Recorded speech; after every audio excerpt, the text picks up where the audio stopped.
പെരിങ്ങാലയിൽ പിതാവിനെ വെട്ടിപ്പരിക്കേൽപ്പിച്ച് മകനെ മരിച്ച നിലയിൽ കണ്ടെത്തി. കൊന്നക്കൽ സനലിനെയാണ് മരിച്ച നിലയിൽ കണ്ടെത്തിയത്. 45 വയസ്സായിരുന്നു. കൈചരമ്പ് മുറിച്ച് രക്തം വാർന്നൊലിച്ച് മരിച്ച നിലയിലാണ് കണ്ടെത്തിയത്. പിതാവ് കഴുത്തിന് വെട്ടേറ്റ് കൊന്നക്കൽ രാഘവനെ കഴുത്തിന് വെട്ടേറ്റ് ഗുരുതരമായ പരിക്കിൽ പെരിയാരം മെഡിക്കൽ കോളേജിൽ പ്രവേശിപ്പിച്ചു. ഇന്ന് രാവിലെയാണ് നാട്ടുകാർ പോയി നോക്കുമ്പോൾ ഇത്തരത്തിൽ മരിച്ച നിലയിൽ കണ്ടെത്തിയിരിക്കുന്നത്.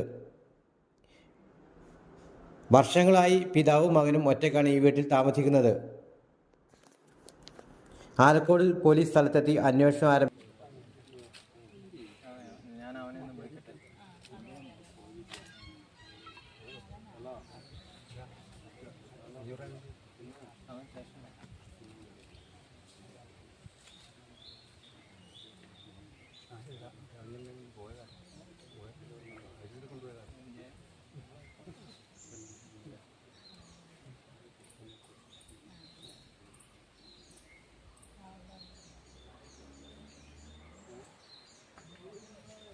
പിന്നെ വിളിക്കാൻ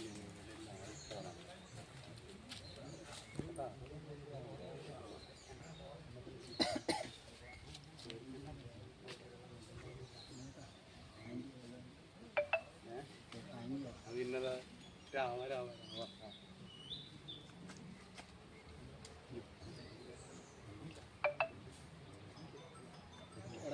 ചെറുപാറപ്പുണ്ടോ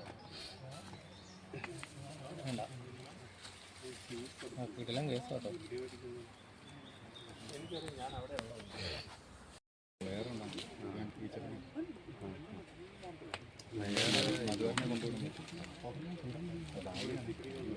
കൊണ്ടോട്ടെ. അത് താഴോട്ട് ഇറങ്ങുമ്പോൾ ചേട്ടൻ എൻ്റെ വീട്ടിൽ അങ്ങോട്ട് റോഡിൽ കൊണ്ടുപോയി പിന്നെ അത് അഗ്രിമെൻ്റല്ല, ഞാൻ വീട്ടിലെത്തി അവിടെ വെക്കും. രാവിലെ എടുത്ത് ഇറങ്ങാൻ വൈകി കൂട്ടുന്നു. നമുക്കൊന്നും